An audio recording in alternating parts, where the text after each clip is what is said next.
Keith, thanks so much for joining us. It's good to be with you, Matt. Why don't we start with your background? Where did you get started, the arc of your career so far, and then where you are today? Well, I started in a place I don't think anyone would have guessed I'd end up where I am now. I fifth generation Idahoan, grew up working summers on the family cattle ranch, and somehow got talked into applying to Ivy League universities from Twin Falls, Idaho. I don't think I'd ever met anybody who'd graduated from an Ivy League university, but I applied, got a scholarship to Brown. And so I thought, okay, I'll do that. I had no idea about Brown. I didn't know it was the most liberal and diverse of the Ivy League schools. So you can imagine this Idaho hayseed traipsing across the country and landing at Brown.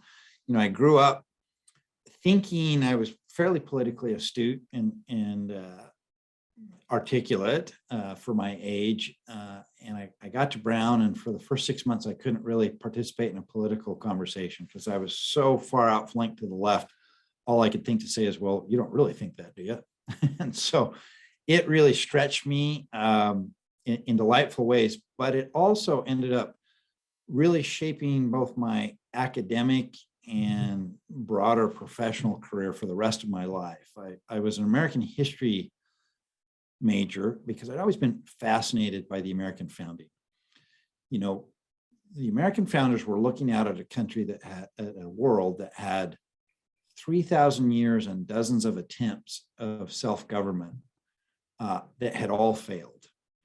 And so I really wanted to know, what did they figure out that got self-government to actually take hold for the first time really at that scale or that length of time? And so I had a course with Gordon Wood on history of the early American Republic, maybe the best historian we've ever produced of the American founding, like 22, 23 students.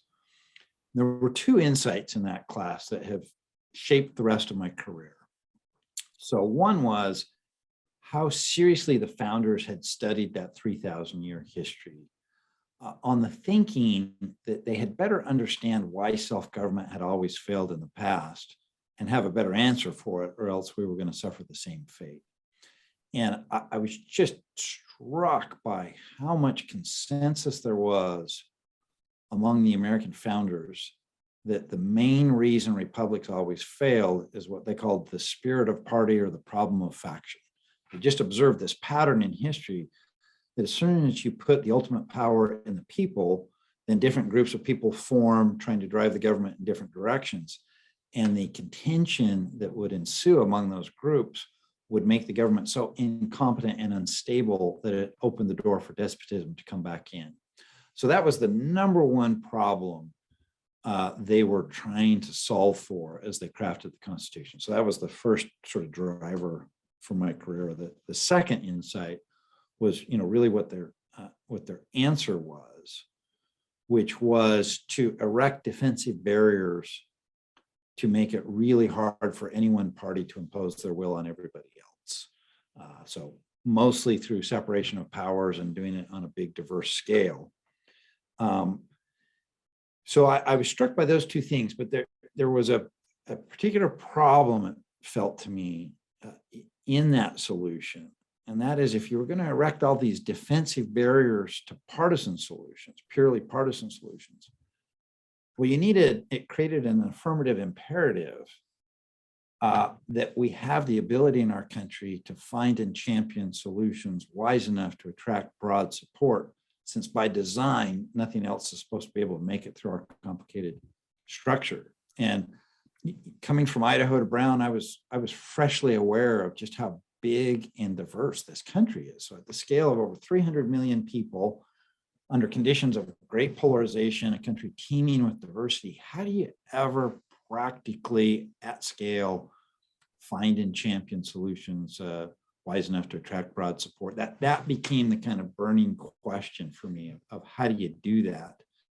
That has really guided the rest of my life. So it led me, I transferred to Stanford after 2 years, graduated from there, and then went and got a PhD in organizational behavior and social psychology. Went to a business school at UCLA, went to the Anderson School at UCLA, went to a business school rather than political science or economics, which you might have thought, but those disciplines seem so abstract and esoteric. It just didn't feel like it would give you the practical traction for how to do this in the rough and tumble of legislative politics. And so organizational behavior scholars working on conflict in large for-profit companies seem just more practically relevant.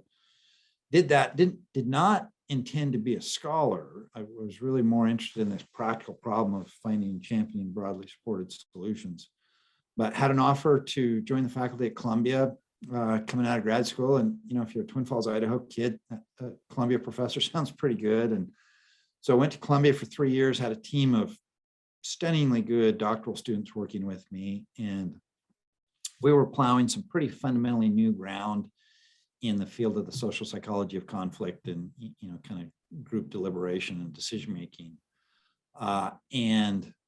Just to say a little bit more about that, rational choice theories had an absolute dominance in the field of negotiation conflict at the time I came through graduate school.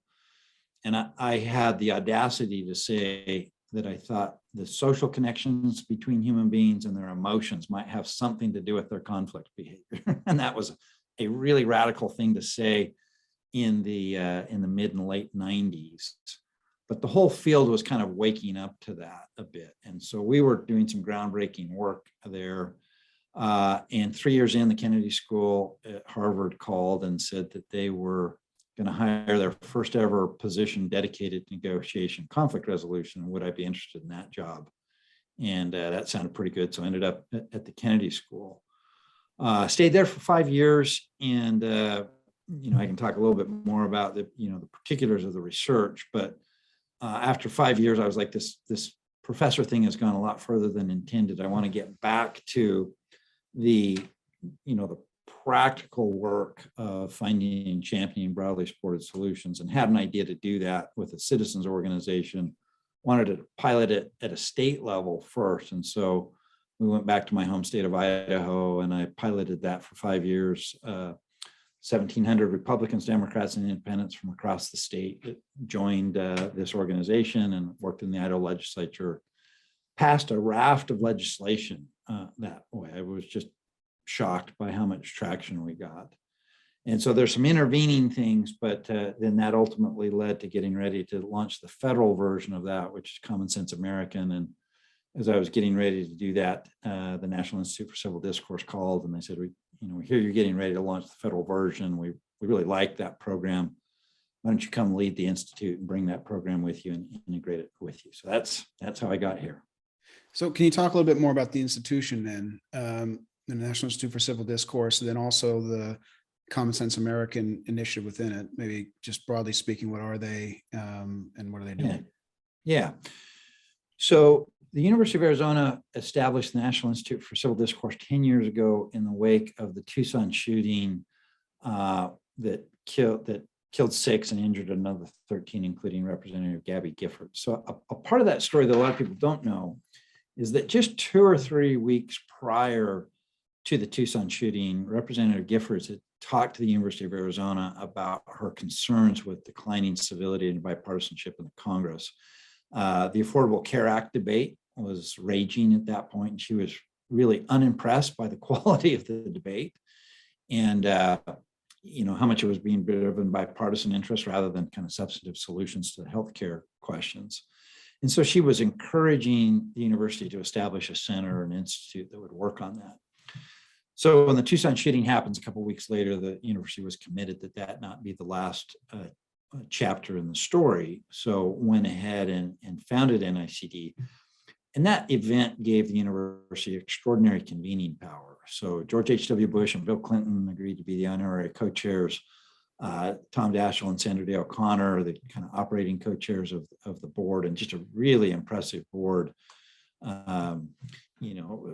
Originally he's just passed, but Colin Powell, Madeleine Albright, Katie Couric, Olympia Snow, just a really impressive group of leaders standing up for the proposition that we ought to engage our differences more constructively.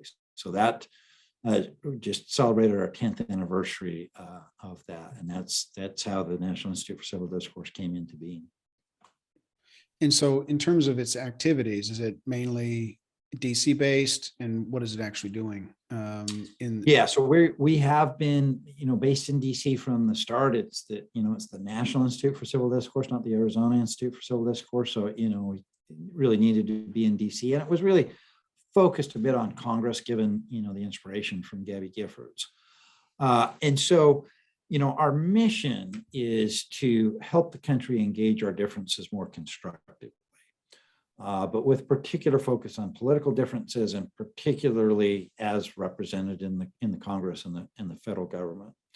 So our flagship program is the one that I brought with me from the pilot in Idaho, and it's called CommonSense American.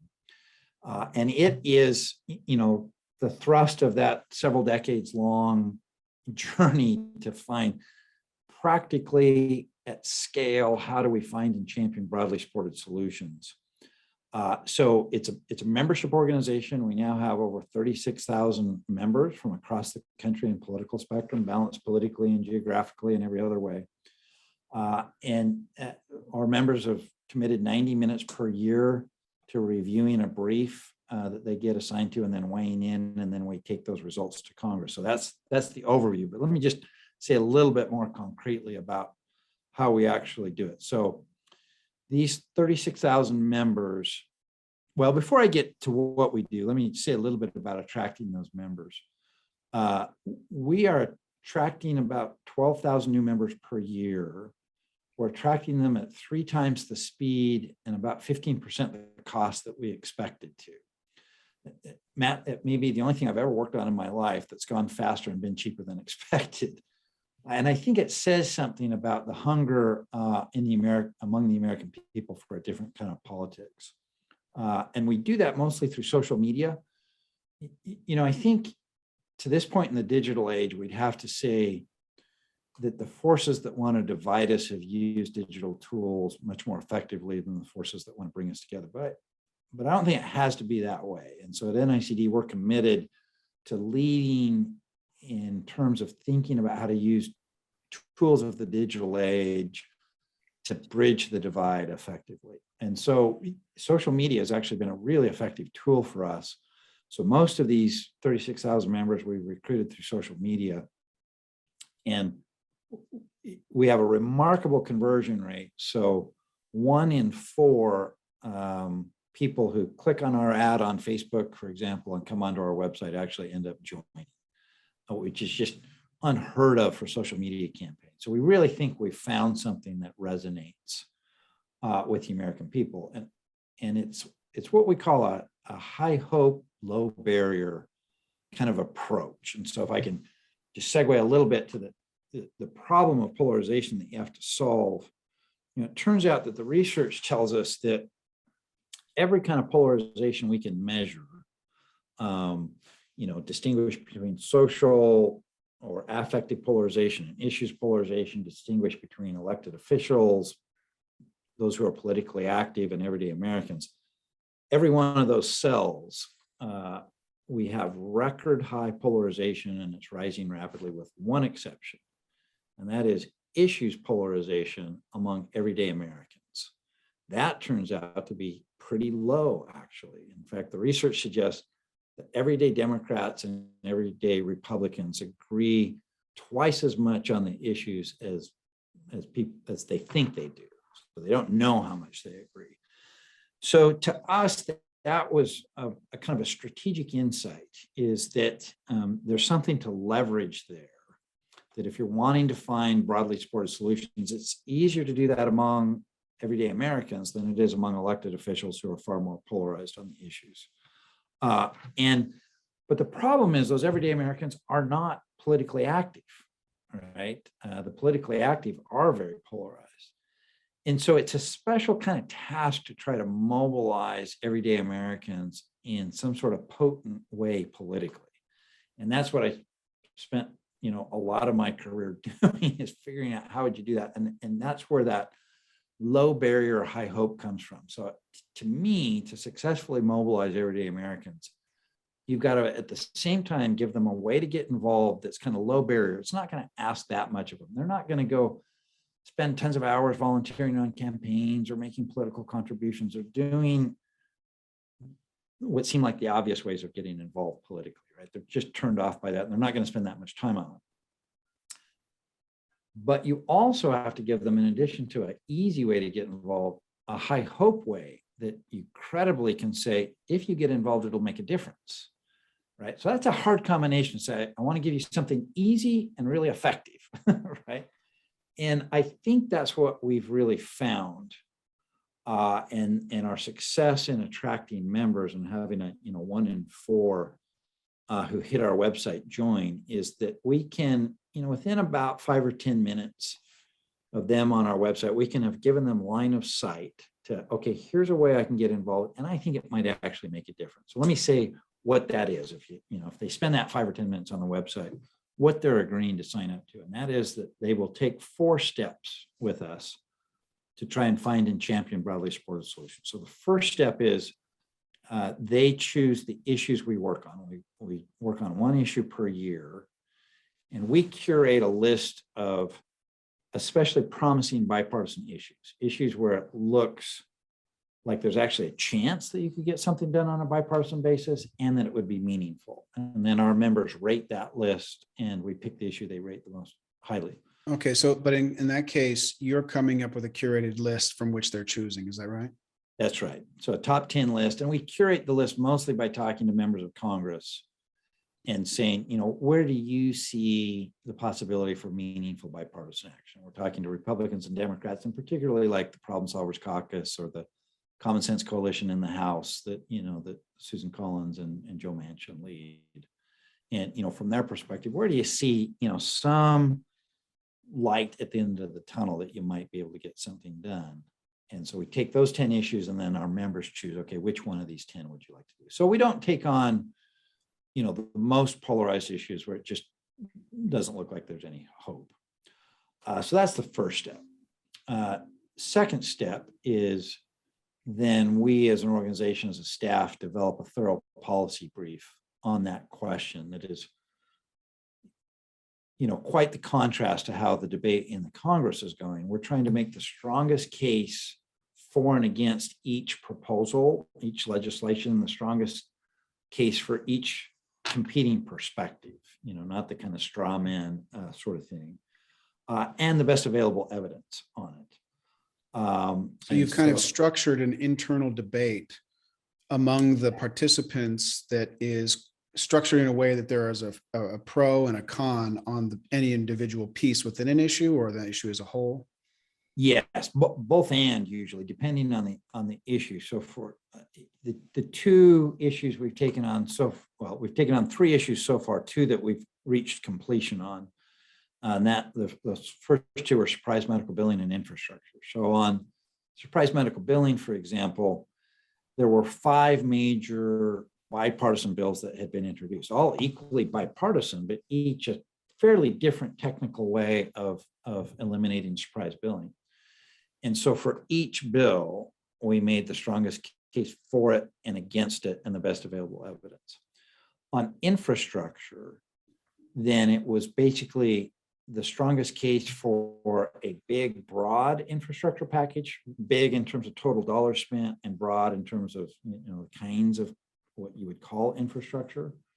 And then the strongest case for a smaller infrastructure package, smaller in terms of total spend and smaller in terms of kind of what counts as infrastructure. So we did that overall for infrastructure, but then we did that for each of 11 categories of infrastructure, the 11 categories that ended up being in the bipartisan bill. So for each one, so for roads, for bridges, for public transit, for broadband, for each one of those, we made the case for a bigger or smaller one.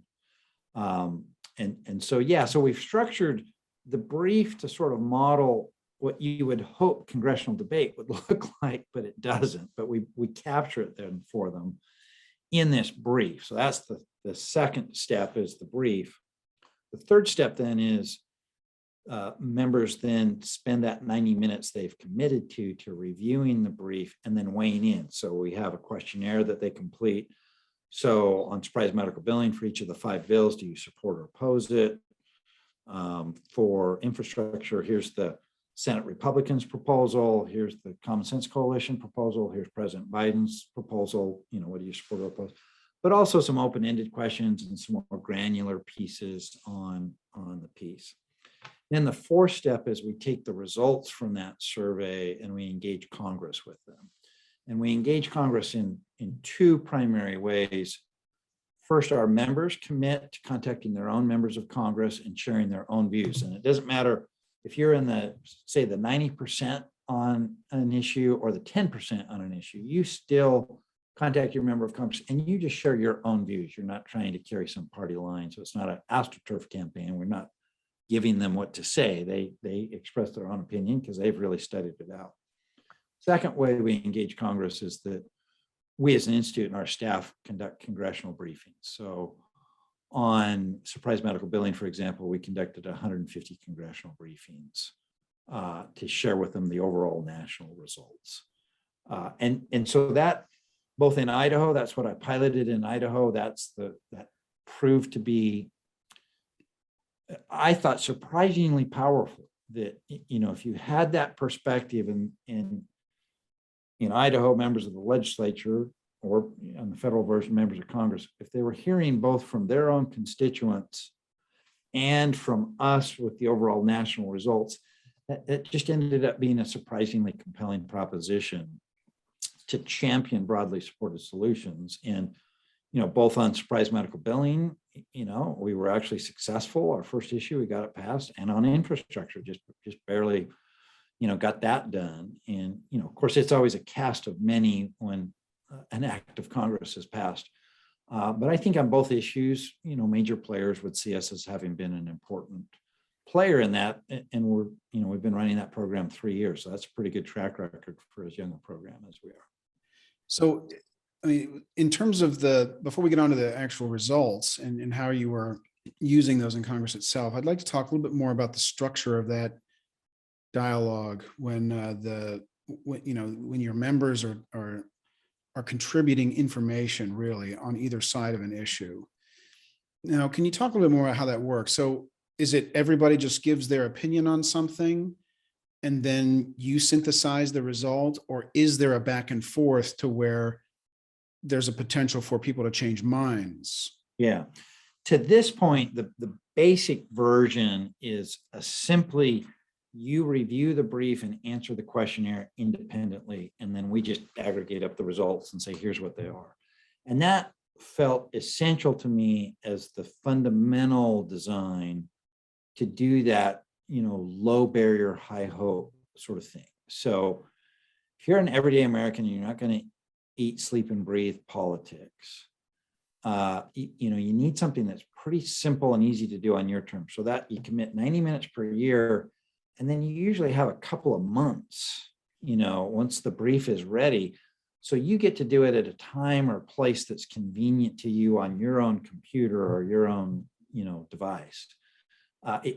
In a country of over 300 million people, you can't say, well, let's all meet down at the local high school, Thursday at 7:00, right? So in the most basic element of it, we wanted it really simply just to do it on your own time at a place that's convenient to you, so that we could really do it at a big scale, that we could get thousands and thousands of Americans. Now, it is our ambition, and we actually piloted this with infrastructure, to also have an optional component where you could actually come together with other members of CommonSense American who have studied the brief and have a little deliberation. So along with partners, about a dozen other organizations in the bridging world, we had a America Talks Infrastructure event just a month or two ago.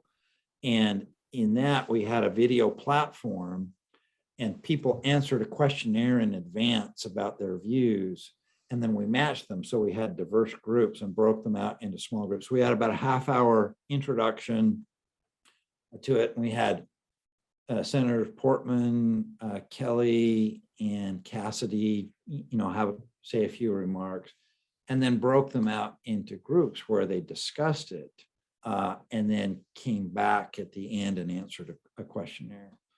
And that was our pilot of it. It was quite successful. So we're building out the ability to do that on an optional basis if you'd like to collaborate with others. And we'll be doing more ambitious measures of how much difference does that make. But a couple of things, Matt, from that pilot that were quite interesting. I should have had these numbers at my fingertips. But I think we had 78% of the participants ended up finding more common ground than they expected to find with others. So, that misperception we have that we're more divided on the issues, you can begin to overcome that misperception if you're actually talking to real people.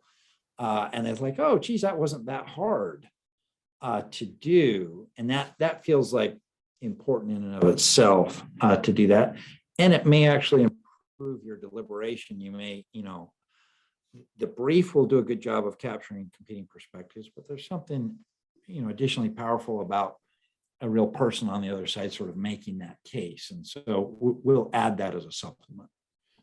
Great. In terms of the questions you asked on each issue, right? And again, this kind of goes back to when Congress is considering a bill. In my mind, a bill is a combination of a problem and a solution, right? It's identifying a problem. In this case, it sounds like the problem that was commonly felt to be a problem, whether it was congressional reform or infrastructure. So the problem's already there and identified to a certain extent. And there's agreement that there is a problem. Then when it comes to the solution, there are many different ways to look at a solution's, validity or which solution you find is more attractive or less attractive. So you could, just like the CBO scores each bill in terms of its cost, any individual or any member could score a bill or a solution on many different ways. You could say, is it constitutional or not? Is it, does it impact my values positively or negatively? How much does it cost? What are the unintended consequences? In theory, you could structure a list of hundreds of questions and then have them answer on either side, or you could just ask one, say, do you support the bill or not? Or how much money would you put in? So how did you go about that question? Because I think that, in my mind, is really the critical piece of getting people to think and break down a problem and a solution in a way that actually brings value to the debate. Yeah. So the two questions that we always ask are, do you support or oppose? So it's just like you're voting in Congress. It's a binary. You have to choose whether you're going to vote for it or against it, whatever your reasons, whatever the multi-dimensions along which you evaluate it. You got to come up with a decision of whether to vote for it against. So, we force them to say, I support. We do give them strongly support, oppose, strongly oppose, but we don't have any, I don't know. It's like you gotta make a choice. And then we ask an open-ended question so that they can't, because it would be hard to fully ask all the questions across all the dimensions along which people might be scoring that. So we just ask an open-ended question about why you think what you think, and what would you most like to say to your member of Congress about that, so they can kind of go where they want to. So those questions we always ask, regardless of the issue.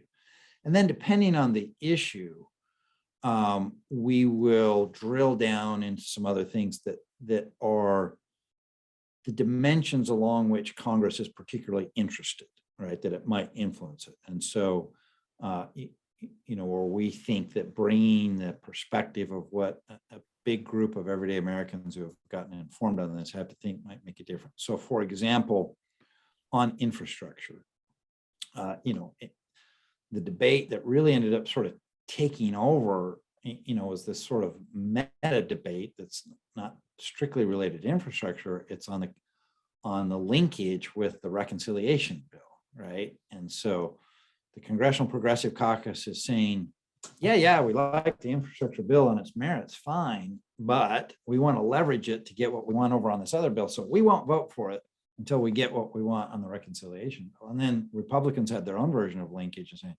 oh man, we hate all this tax and spend stuff that Democrats are going to do on the reconciliation bill. And if they're going to force that through, then I'm going to vote for infrastructure. Not that I don't like the infrastructure bill itself, I like, but I'm going to, so members of Congress are all coming up with scoring that has nothing to do with the infrastructure bill.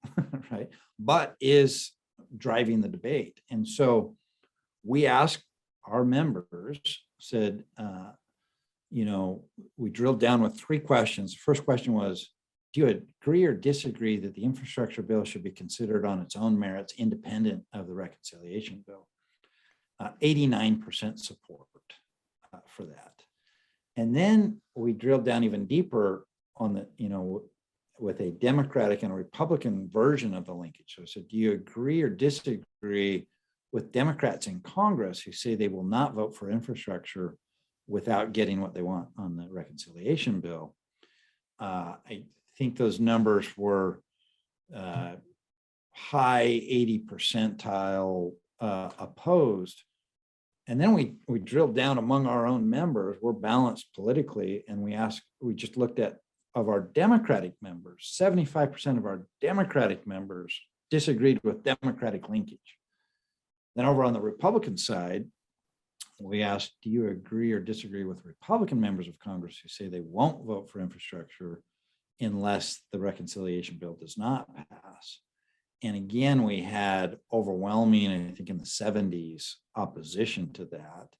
A little more support among the base of the Republican Party. There was a narrow majority of Republicans who supported Republican linkage, but swing voters, we dived down, and swing voters were really opposed to it. So, we asked that question, and I had a piece published in The Hill the morning of the House debate highlighting those results. And, I think that was helpful, that only 6 members of the Progressive Caucus ended up voting against infrastructure, and 13 Republicans ended up voting for it. And that, that was helpful. So we'll drill down, on surprise medical billing. There are particular features of the bills that we ask particular about. So depending on the issue and the kind of terms of the debate, what the debate seems to be resolving on, we will ask more specific questions. So, that's very interesting and very illuminating, in terms of the base that you've got and the way they are interacting and the way that they're providing information. What about in terms of when you brought that information to the members, right? Because really what you're providing in this case is a decision support system for the member, right? You've done a lot of work, you've synthesized information from constituents, more or less, and you've drawn some conclusions from it. Obviously, you've done some analysis. How did you present that to the members? Were you able to say, look, this is a representative sample of your districts, or this is a representative sample of people who are not typically represented? How did you kind of quantify what was coming in to them? Because on the one side, they're getting Twitter, right? And this has magnified a certain segment of the population, and they maybe think everyone thinks the way this Twitter thing's happening. And here you are with this message. Twitter has the incentive to make it look like everybody thinks like what's on Twitter. They want you to think it's universal. Right. How do you represent your constituencies that are contributing information, and how representative it really is? Yeah. So, we typically do half-hour briefings with a member of Congress, their staff. Because of the pandemic, most of them have been on Zoom like this. And then I just literally share the screen. I don't know if this works for your platform, Matt, but I could just share my screen for a second and show you exactly how we did it. Sure, let's try it. Yeah, because the concept of representation, in my view, is very critical for members, because members get a distorted input from their membership, right? And even physical interaction, they can only interact with how many people in their district a year. Exactly. And are they really understanding the problems and solutions for that district? And so we've talked with some previous groups on the program who've done town halls, where they've tried to create more virtual town halls where there's a more representative population engaged in that town hall. Yeah, like Mike Neblo, a friend of mine that's done good work. That's right. That. Yeah. But there's still some real difficulties with scale on that. Right. And so this is, an attempt to do it. So I think I've got this lined up. Let me share my screen. So here's the results on surprise medical billing. So the top line results. So, these are the 5 bipartisan bills that had been introduced. And this is, the House Ed and Labor bill got 81% support. The House Energy and Commerce Committee bill got 56% support. The Senate Health bill got 55% support. The House Ways and Means 35% support. So, we just present the overall, but before we've done, we've gotten to this point, we've just introduced the organization and who these members are, these 36,000 Americans now, and what the political breakdown is, which is, even Republican and Democrat. With did you show them by their districts, so whoever you were talking to, or? We haven't done that yet, but we just have gotten to a big enough scale that we start to have meaningful results. And, we really are trying to lead in the technological age of, how can you practice self-government in the digital age? So we are now, we've got a Google Data Studio and all of our data pulled into it. So the next issue we do, you'll be able to filter for your congressional district and also filter for Republican, Democrat, Independent, or, in a variety of ways. So you can slice and dice the data for yourself so that you can see that. But that's out. And then, we drill down on the different component parts. And then, we pick the representative kind of open-ended responses, and sometimes they record videos for us. And so that'll give you a feel for how we present those results. Yeah. So there you've moved a little bit to the storytelling aspect of it. I think that's very difficult for the politicians typically to deal with statistics. They're much more responsive to these kinds of stories, and that itself has a problem because stories can have an outsized impact, right? Compared to we have the advantage here of thousands of Americans who have weighed in, and then it's a terribly labor-intensive process, and you need to have been trained in qualitative research methods to do it the right way. But we'll pick good representative samples of those open-ended comments, but then do that storytelling. So I'll just share my screen again for a second. I'll just highlight a bit of how we do it. So on surprise billing, for example, I would say, so there's the top line results, but it really comes alive what everyday Americans think about this if you look at their open-ended. And one of the themes you really see in here is the word choice of Americans for describing surprise medical billing. So just look at some of the word choice. It's unethical. I haven't done these briefs in a long time, so I'm not as quick as I was, but predatory in nature and bait and switch. And so I highlight the word choice to say, people really feel pretty hot about this, at the idea that you can be treated by an out-of-network provider without your knowledge or consent, and then they can just charge you whatever they want and you're legally obligated.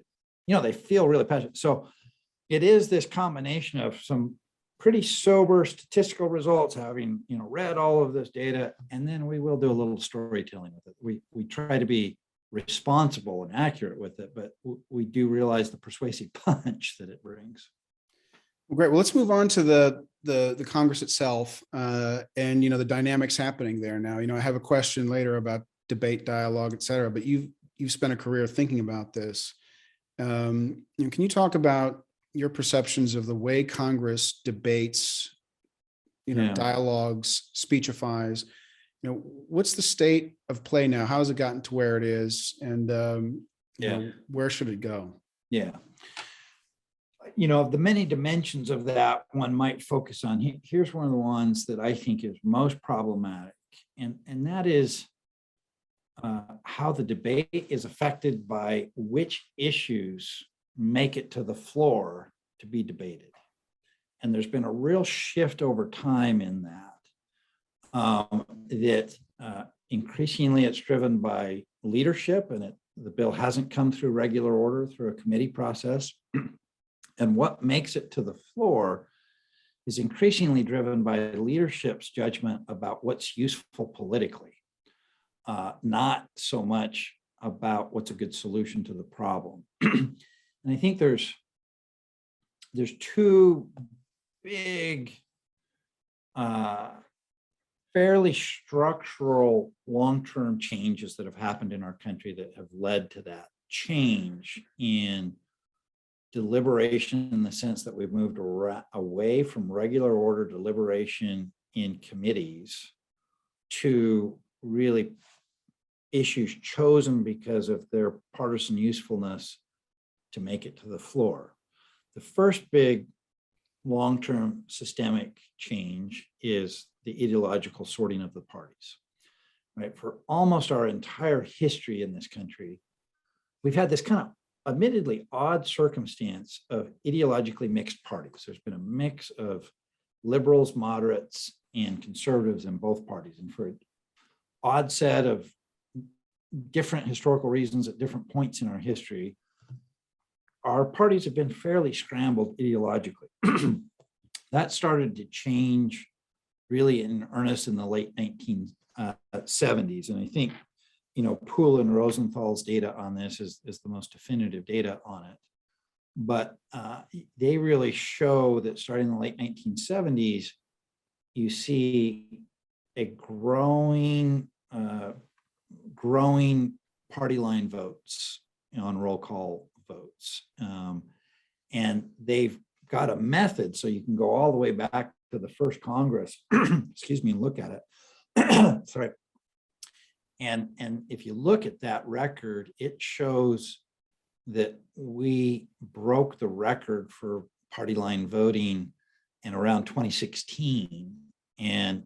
But more concerning is that it's a 40-year trend line, started since the late 1970s. So there's been other periods of peaks, spikes in party line voting, and then it's tended to come down about as quickly as it spiked.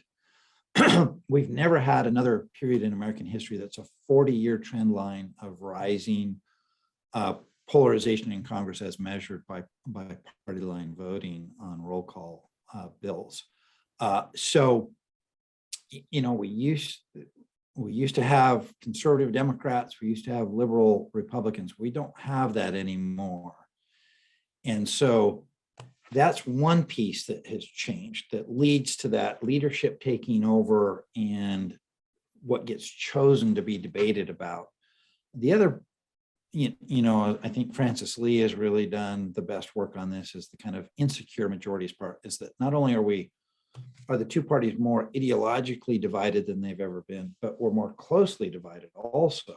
And so, the balance between Republicans and Democrats has been so close for a number of years. So if you're a majority, as Francis Lee has pointed out, you're really insecure. It's easy to lose that majority. So you're thinking primarily, how do I hang on to the majority?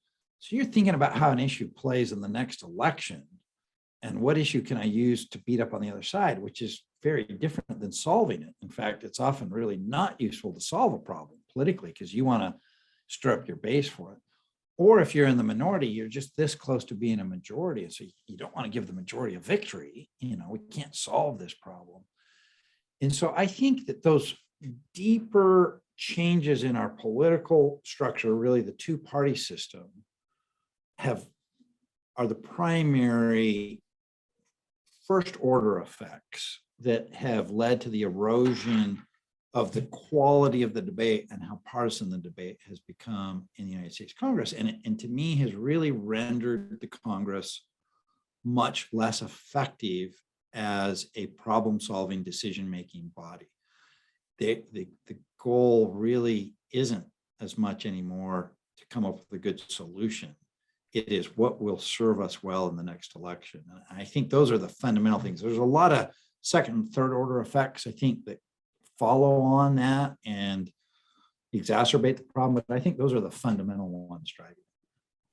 And would you say that this is driven by this concept of party being kind of a stronger rule-based organization, right? I mean, to me, it sounds like the strength of the party has increased to the point where its importance has superseded the importance of solving problems for the nation, right? Even though there are a lot of people who say that the parties are weaker now than ever before because of these primaries and they can't control the primaries, et cetera. So what is your perspective on that? Yeah, I think it's fair to say parties have partisanship has become more important, right? Whether you the elites have control of the party or the grassroots do, ignoring that.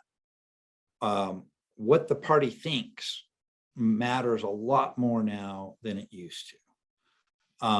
And so there's that perspective. And part of the punch that it's given, I mean, the story that I've told so far is a little bit of a cognitive kind of judgment on issues and ideology, right? The party sorted ideologically. That wouldn't have packed nearly as big of a punch, though, as then the social sorting that followed on. So the ideological sorting among political elite starts in the late 70s.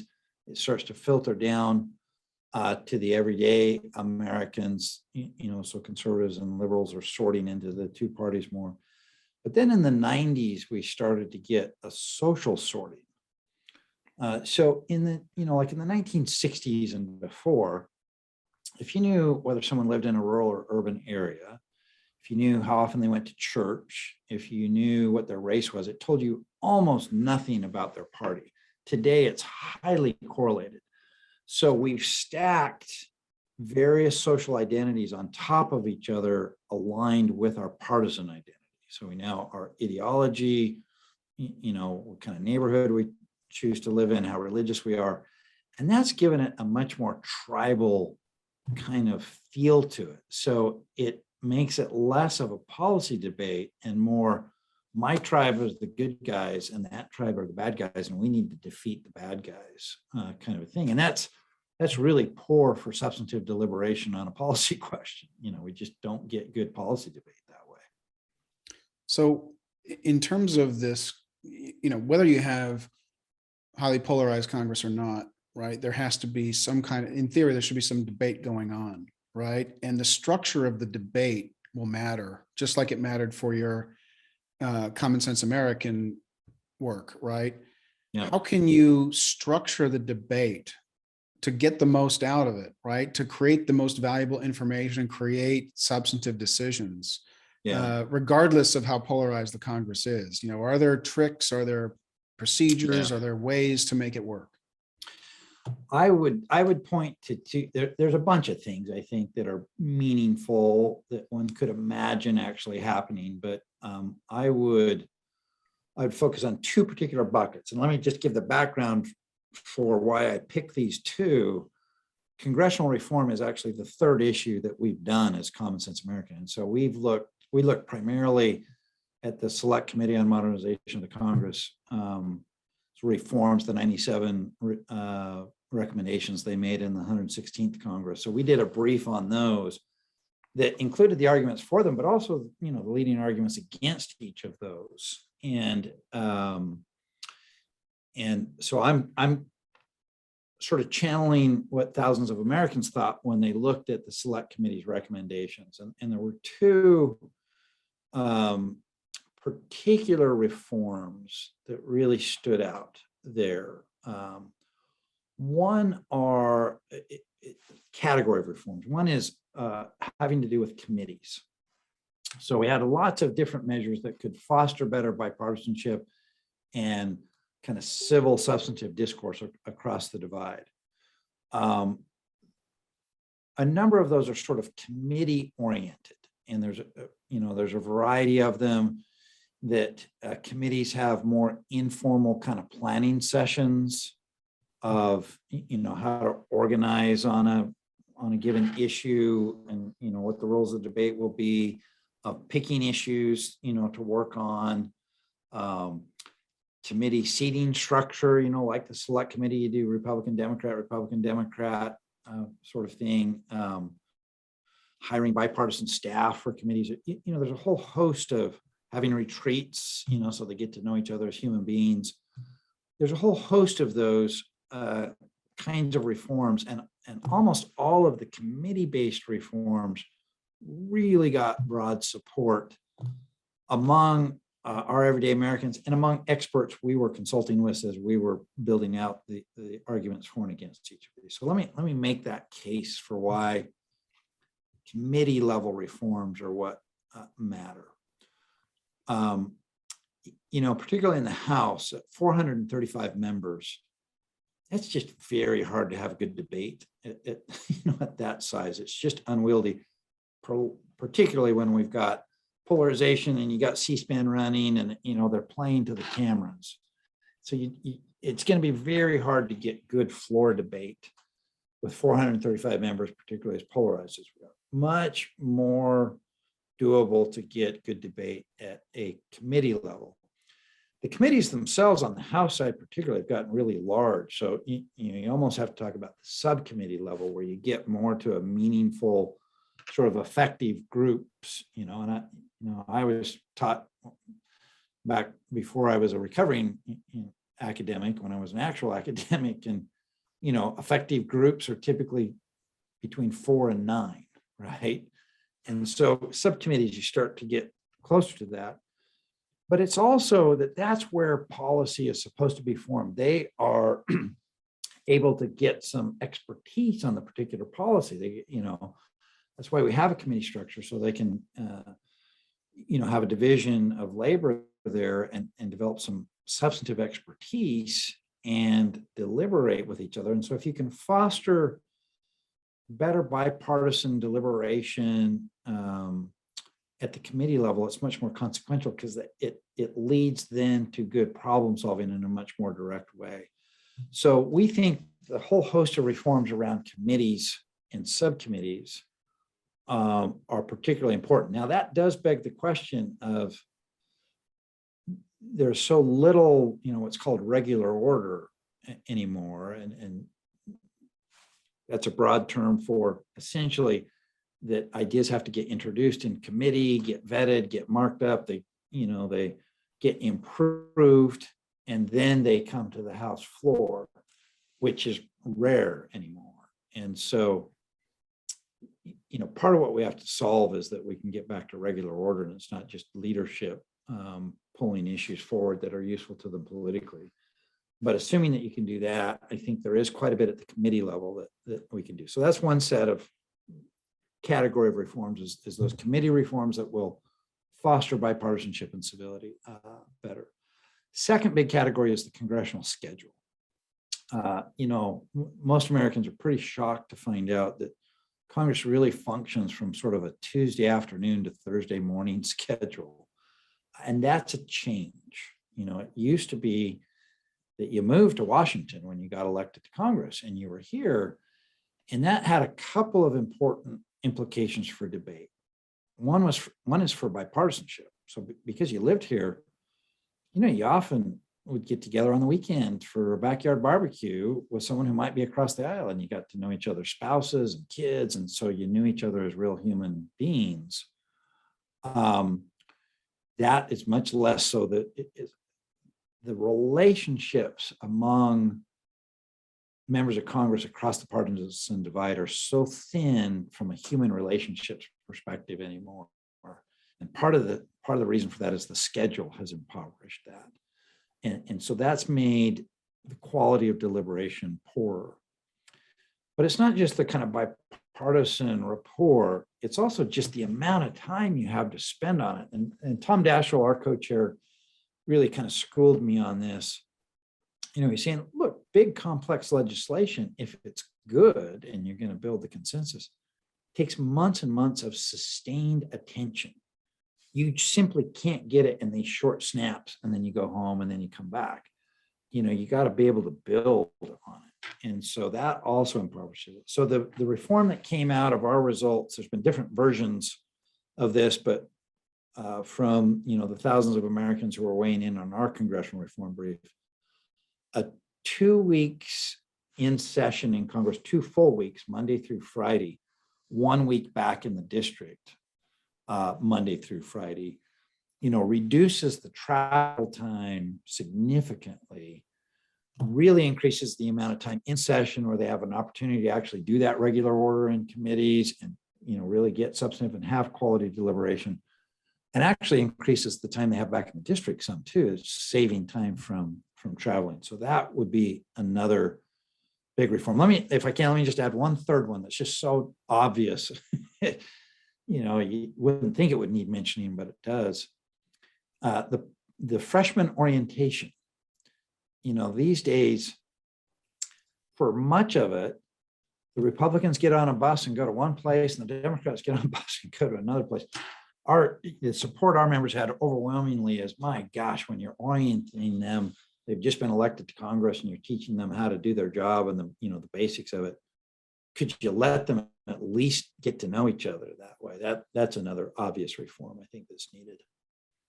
What about the terms of like the concept of civility? You have members on the one side, they should be working on issues. On the other side, there can be personal attacks from one that aren't related to the issues. They're just attacks on other people, presumably because of issues, but could be they just don't like each other. Yeah. How does this play out in your experience, and what can be done to kind of curtail that kind of activity, since it doesn't seem to have any kind of practical use? In fact, it's negative, right, Yeah. for the functioning of the institution. Yeah, for the functioning of the institution, it is clearly toxic. There's no way that you're advancing, improving the quality of the solutions that we might pass by, insulting each other. And so clearly it's not. And so it really has been unfortunate, particularly in recent years. It seems like just in the last few weeks, right, we've had a number of those be in the news. So it is unfortunate there. I think this one is pretty hard to fix. And the problem is that while it doesn't work for deliberation, it works really well for election purposes. And so I want to go back to that ideological and social sorting point that I made. There's always been a strategic question that a member of Congress faces politically of how much you play to your base and how much you play to the center, right? And you could, just as a matter of pure strategy, you could build a case for playing more to the center, or across the divide, or playing to your base. And in most periods in American history, you could have a kind of genuine debate about that as a purely political strategy. As the parties have sorted ideologically and socially, it has become much more effective as a strategy to play to the base rather than to play to the center, right? So if you're wanting to mobilize people, particularly under conditions of polarization, especially social polarization, stirring up the negative emotions of fear and anger, of saying, you see those people over there, they're dangerous, you need me to defend you against it. That's really potent. Nothing stronger than negative emotions for motivating human behavior. That is what I was known for when I was a scholar, is the power of negative emotions to drive human behavior, particularly in conflict situations.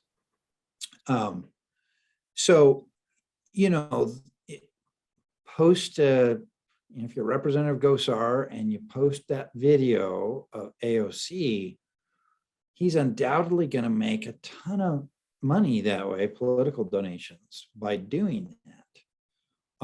And it may actually work for him politically, that he can continue to get elected that way. The problem is that once he gets elected, then he has to swear an oath to a constitution that was designed on purpose by the founders so that you couldn't govern that way, right? It is a constitution designed against purely partisan measures.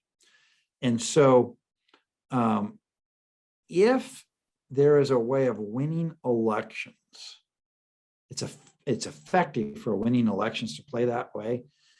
It's very hard with norms or rules to overcome those incentives, those really hard incentives. So you couldn't just have a rule that said, if you attack another member, you're expelled, right? I mean, the House can expel people, right? So I'm just curious, are there any institutional mechanisms that could be leveraged? Yes, and I think while noting the limits of it, that doesn't mean I wouldn't try to do it anyway and get as much leverage as you can from that. But I do think that there are norms, and there's some level of this already. And Representative Gosar got censored. He didn't get expelled, but he got censored. I think expelling, you have to be really careful in a system of self-government. You really have to err on the side of the people make the choice, ultimately of who they do. So overturning, if you expel someone, you're overturning an election.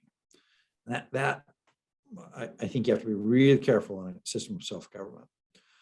There can be other sorts of discipline, and a censor, removing somebody from the committees, like happened with Representative Gosar, is one place to do it. But have we really advanced it when it's done on a purely partisan, it wasn't purely partisan, the censor of Representative Gosar. I think there were 2 Republicans that voted for it. But will that long-term improve the debate? I don't think so. In the past, censors, when a member of Congress has been censored, had a censure, they've been pretty bipartisan. And so, then it's quite effective. Leader McCarthy was not very outspoken about Gosar on this, and the vote was pretty partisan. This other one that we've had of Representative Boebert and Representative Omar, and that kind of tiff of the video of Representative Boebert kind of talking in an anti-Muslim way of assuming that Representative Omar might be a terrorist with a backpack and a bomb in the elevator.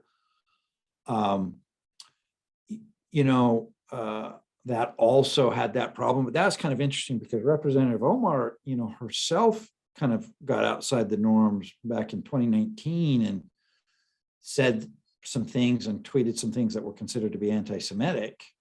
And it was the Democratic leadership who said, hey, that's not okay, telling one of their own members.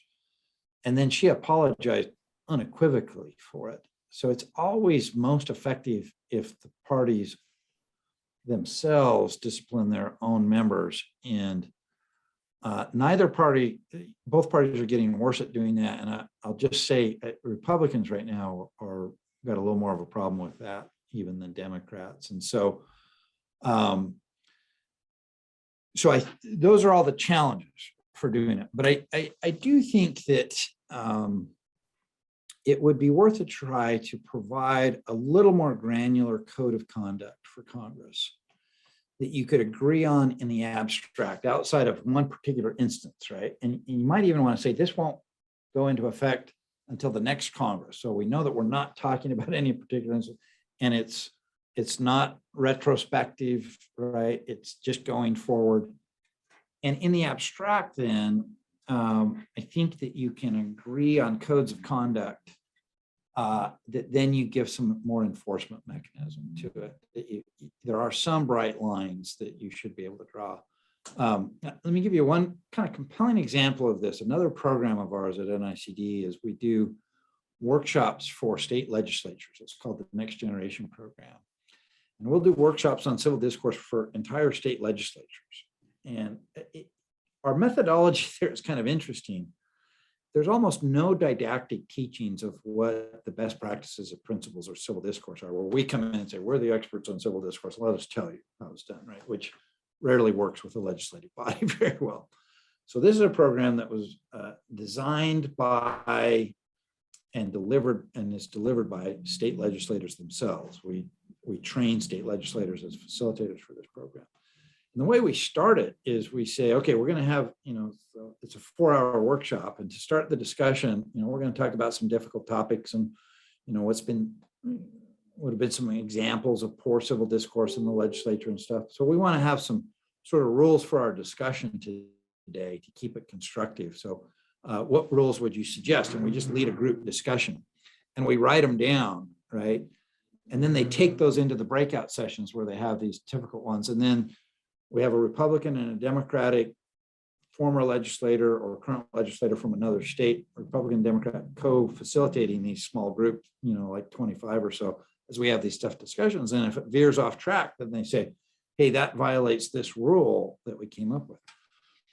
We don't tell them what those rules should be, but they almost always come up with a pretty good list of what we would consider best practices, like no ad hominem attacks, don't attack the character of the person, don't interrupt, listen, all those sorts of things. So that's in a legislative session, in a legislative context of state legislatures, that we find it very easy to get agreement on standards of conduct.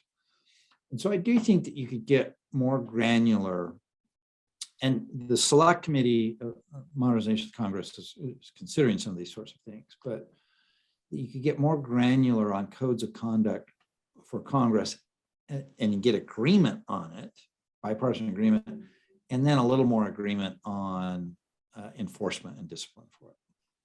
I mean, it seems to me that 1% a year isn't bad to kick out, right? I mean, it's not a big, and they can always elect somebody new, right? Yeah, you have a special election, elect someone new. Yeah. So I think it's not surprising that you would have 4 or 5 people that would have to go each year. I mean, I don't know why that's not a sort of a common practice. Yeah, well, Matt, I think if you ask most Americans, is there at least 1% of Congress a year that deserves to be kicked out? I think you'd get an overwhelming yes. It was a fair point. Great. Well, I think you'd like to move on to some other questions I've got that that I ask all of our guests. If you're ready to move on to that round. Sure. This is related to what you just mentioned, but what do you think congressional representation should mean? Yeah, I think that does have it's a question that plays a little differently in our day than it has in the past. And I think one of the things that I would say is, it's pretty fundamental, but you're elected to represent all of the voters in your district, not just the members of your party. We're not a parliamentary system. So is it all the voters or is it all the constituents? Yeah, I mean, I think it's practically and probably should be all the voters, but you got to be looking after kids' interests and non-citizens as well, certainly. But the distinctions between citizen or non-citizen or voter or non-voter don't matter nearly as much to me as the distinction between member of my party or not a member of my party, right? That's what people are really keen on. And that being elected in your district doesn't give you license to beat up on members of your own district who have different views than you. And so that's where we're really, when we had more ideologically diverse parties, then representatives and senators more broadly, represented their broad swath better than they do today. And so that's the major part. And it gets to this kind of question of bipartisanship. How do you define bipartisanship? And is it measured by the roll call vote in Congress, or is it measured by the degree of support of everyday Americans? Because of all the reasons we've talked about, because members of Congress are so much more polarized right now and are playing along such party lines, and roll call votes are so party line these days, I think that's become a less viable kind of operational definition of bipartisanship. And it's got to be a little bit more what the average everyday Americans think. But the traditional polling on that is a terrible way to take stock of that, because really the truth is most everyday Americans haven't thought about, don't know that much about a particular issue. So no surprise that we think that the CommonSense American approach, where you've got thousands of Americans politically balanced who have each spent 90 minutes or more really getting good information and then weighing in, if 70-80% of our members are in support of something, that is bipartisan, that has broad support, and that probably should be able to get traction in Congress. If it's less than that, then it shouldn't. But if we go back to the concept of representation, and in the question to really is about your own personal view, right? You said it should be everyone all the voters at least in the district, regardless of party. And so you've come down on that side of things. How about in terms of the role of the representative? Should they be voting the beliefs, or should they be making judgments about what they think is in the best interest of their district? Yeah, it's sort of the trustee, or just the kind of automaton of your things. Yeah, I tend to not be very doctrinaire on coming down hard on one side, and that is kind of a dichotomous. It's a spectrum, I think, and I don't think it's good to be on the extreme either way on that. I mean, obviously, it's not self-government, it's not representative government if you aren't in some way informed and constrained by what your constituents want. And yet it can't be, it is representative government, it's not direct democracy. And none of us as everyday citizens have the time to really get sufficiently informed and develop expertise. And so there are things that as you spend more time on it and you get to know it and you understand the realistic, it's like, I might have thought it that way as an everyday citizen, but now I understand this. And even though my constituents won't like it, I need to vote this way. There's got to be room for that, I think. So I'm moderate on this, like I am on most things, I guess. There's some intermediate sweet spot there. Got it. And in terms of that fundamental insight of the founders of have a Senate and a House, we've got one body that is supposed to be more of a trustee type and one body that is supposed to be more directly representing the people. That's built into our Constitution, that we have a mix of both. And I think that makes good sense. And how about the future? You mentioned it's the current voters that are the key constituency rather than the future voters. Yeah, well, you make a very good point here. And the concrete manifestation of why that's an important distinction to draw, I think, is the debt and deficit. It seems like the one thing that Democrats and Republicans can agree on is we should spend more than we're bringing in, right? That we can get bipartisan agreement on. And so that works for this generation and not very well for the next generation. And so, that is clearly a problem. How you fix that concretely is difficult, I think. It does push you a little bit more towards the trustee end of it, I think, that you may have to take some hard votes to say, hey, there's some things we got to do now to restore some fiscal sanity so that we don't leave our kids in a total mess. Right. Next question is about, how would your ideal Congress allocate its time? And it sounds like you've already had a recommendation about 2 weeks on, 1 week off. Is that where you come down personally, or do you think they should spend more time in DC? No, I think that's quite right. There's also recommendations for 3 weeks on, 1 week off, or 1 week on, 1 week off. I think the 2 weeks, 1 week is the best kind of combination that that's practically feasible. And it does really save a lot on if you crunch the numbers without getting into the complexities of the analysis, it really does save a huge amount of time and money from travel. And so I think that really does do it. So it's that more time in session. And then I think more time in committees, there's more time for the committees to do their work. Right. Next one is how should debate, deliberation, or dialogue occur and be structured in Congress? And I think you've already answered this. You said it needs to be done more in committees and a little bit more behind closed doors as well. Is that where you come out? Yeah, I think so. I do think that there are, there's a couple of reforms that the select committee has looked at that got good endorsement from our members, like having more space that's outside of C-SPAN and other things where they can have those private deliberations. They're a little limited on that. So I do think that's right. I'll again come back to this, how we pick what issues come forward affect the quality of the debate on that issue. And if you're picking the issues not to solve them, but for partisan purposes, then the quality of the debate is not going to be very good. So it's upstream in the issue selection that you can really improve it.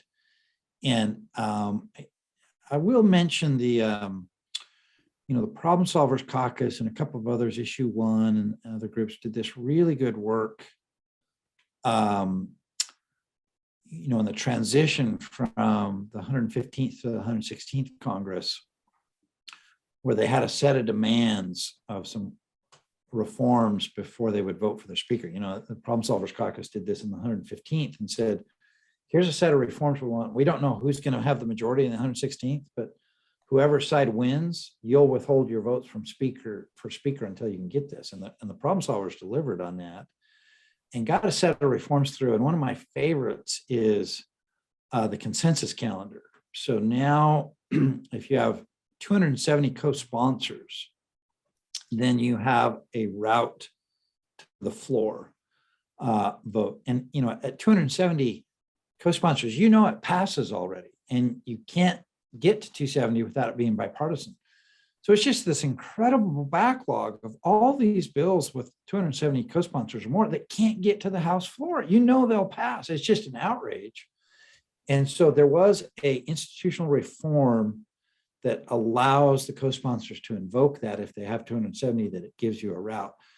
I don't think it's actually been used as much as I think it should. And I think there's some more along those lines that would make sense to do, that if you have broad support in terms of co-sponsorship, that those get a fair hearing, I think would improve the deliberation debate.